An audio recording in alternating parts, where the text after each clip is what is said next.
Ça y est, la saison 2025-2026 de Ligue 1 est officiellement lancée avec la première journée qui s'est terminée le week-end dernier par des jolis matchs et on espère que ça va continuer et on va donc tenter de pronostiquer comme chaque mercredi soir les 9 nouveaux matchs de la deuxième journée de Ligue 1. Salut tout le monde, c'est Mathieu, très heureux de vous retrouver aujourd'hui pour votre rendez-vous habituel du mercredi soir, les pronos Ligue 1 avec la deuxième journée qui va déjà commencer, une première journée qui nous a offert un classement qui nous offre à l'heure actuelle un classement anecdotique bien évidemment, il ne veut absolument rien dire ce classement, mais on a juste donc Monaco, Lyon, Paris, Strasbourg, Toulouse, Angers, Auxerre et Rennes avec 3 points. Lille et Brest se sont quittés sur un match nul prolifique 3-3, ça fait 1 point pour ces deux clubs et on a donc Lens, Lorient, Marseille, Metz, Nantes, Nice, le Paris FC et le Havre qui n'ont toujours pas ouvert leur compteur points et vont donc tenter de le faire lors de cette deuxième journée qui va commencer le 22 août par ce match d'ouverture entre le Paris Saint-Germain et le SCO d'Angers. C'est le premier match qu'on va tenter de pronostiquer avec une équipe du Paris Saint-Germain qui a ouvert sa saison par une victoire 1-0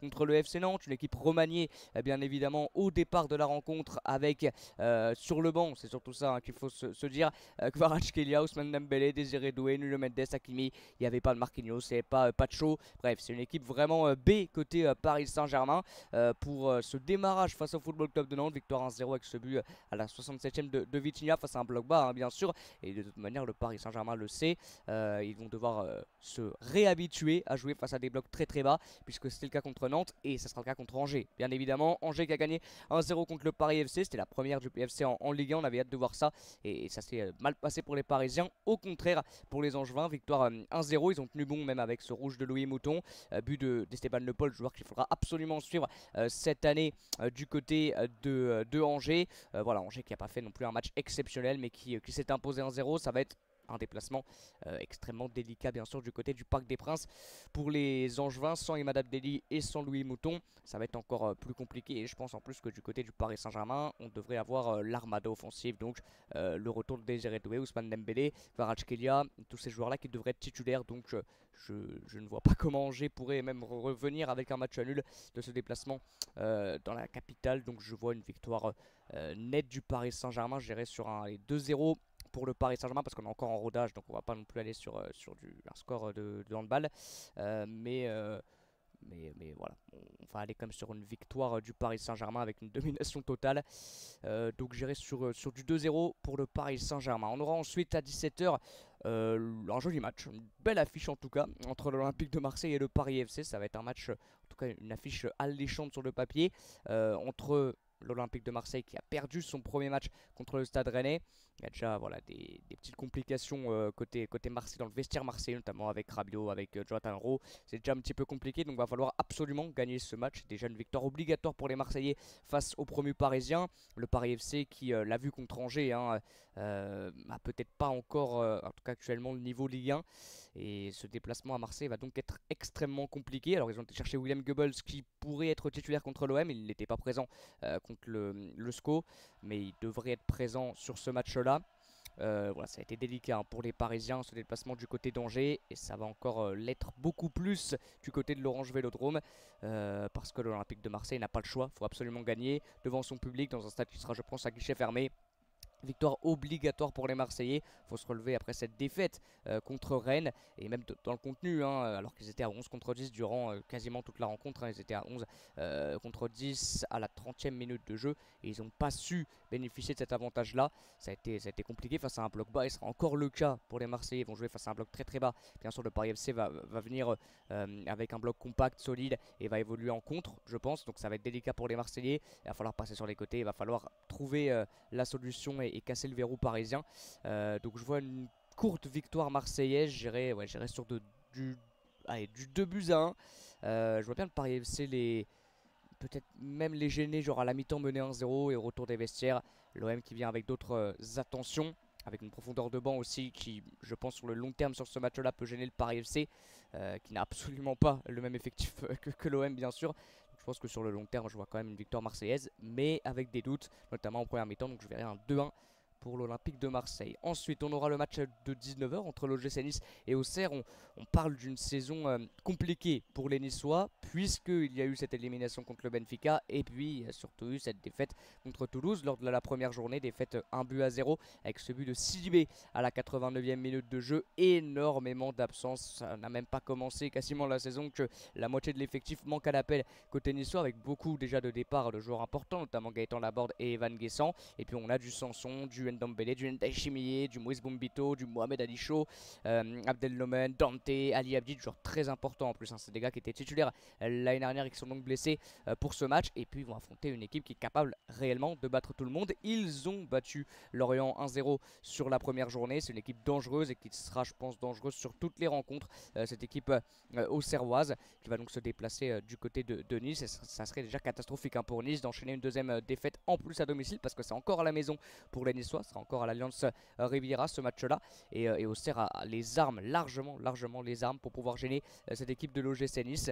Et puis Nice est déjà dans le doute, hein. Manque de confiance, manque de joueurs importants, un mercato qui est vraiment pas pour le moment exceptionnel. Donc je vois un match nul et un début de saison qui reste donc délicat pour les Niçois en termes de résultats. Je vois bien un partout entre Nice et la JOCR. On continue avec le soir, un match entre l'Olympique Lyonnais et Metz. Il y a eu beaucoup de bonnes choses sur le premier match de l'Olympique Lyonnais contre le Racing Club de Lens, un déplacement qui s'annonçait compliqué, et ils ont fait plutôt un bon match, les Lyonnais, avec ce but en fin de première mi-temps de Georges Mikotadze. Et puis il y a quelque chose qui a déjà sauté aux yeux et qui, je pense, va être intéressant sur le long terme et de plus en plus ça va de plus en plus compter, on va dire, pour l'Olympique Lyonnais. C'est ce duo Georges Mikotadze et Corentin Tolisso qui a déjà montré de très belles choses sur le premier match contre le Racing Club de Lens. Pareil, une équipe lyonnaise qui ne ressemblera, je pense, pas à ça même dans 2-3 semaines, et donc ça sera de mieux en mieux pour l'Olympique Lyonnais. Ils ont sorti un vrai bon match contre le Racing Club de Lens avec un grand Rémi Descamps qui, je pense, ne sera pas le gardien titulaire contre Metz, puisqu'ils ont été en chercher un autre. Donc c'est un petit peu délicat, parce que Rémi Descamps, alors, n'aurait peut-être pas pu jouer toute la saison en tant que numéro 1 à Lyon, mais on aurait peut-être pu lui donner sa chance. Mais bon, voilà, c'est comme ça. Mais voilà, l'Olympique Lyonnais va partir largement favori face à une équipe messine qui a connu un match compliqué contre Strasbourg. Ils perdent seulement 1-0, mais dans le jeu, on l'avait commenté en direct, il n'y avait rien. Malheureusement, côté messin, il n'y avait absolument rien dans le jeu du FC Metz. C'était très compliqué, bloc bas, ce qui est normal parce qu'ils affrontent une équipe largement au-dessus d'eux.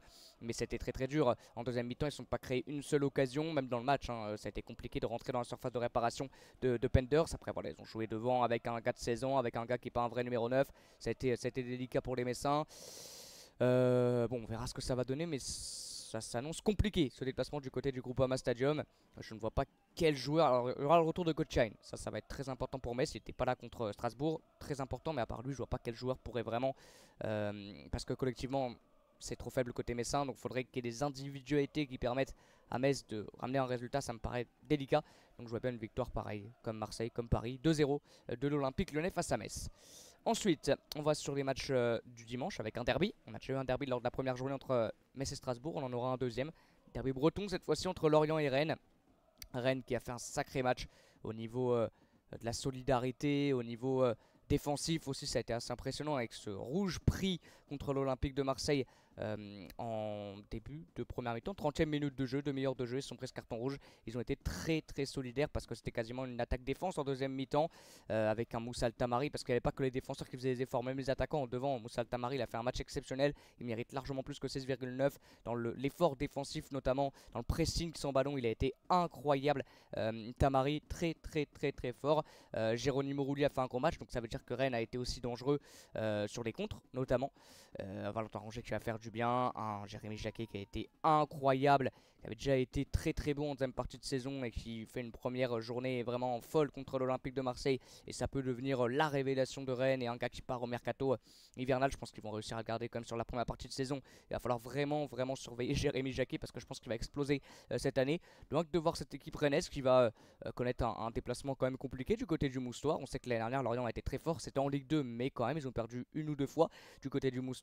Il y aura une très belle ambiance, ce sera, je pense, à guichet fermé. Lorient a perdu certes son premier match contre contre Auxerre, mais il y a des belles choses côté Lorientais. Bon, il n'y a pas un mercato exceptionnel pour le moment, ils ont perdu leur meilleur joueur et les juniors Croupy. Ça va être un match compliqué, mais à domicile c'est toujours, enfin plutôt ouais, un déplacement du coup pour Rennes à Lorient, c'est toujours difficile, délicat en plus dans un derby. Donc je vois un match assez accroché, prolifique avec des buts, je vois bien un 2-2 entre Lorient et Rennes. Ensuite on va avoir à 17h15 les matchs du multi avec un Le Havre-Lens, Le Havre qui a perdu son premier match. Ils affrontaient un gros mastodonte du championnat avec l'AS Monaco.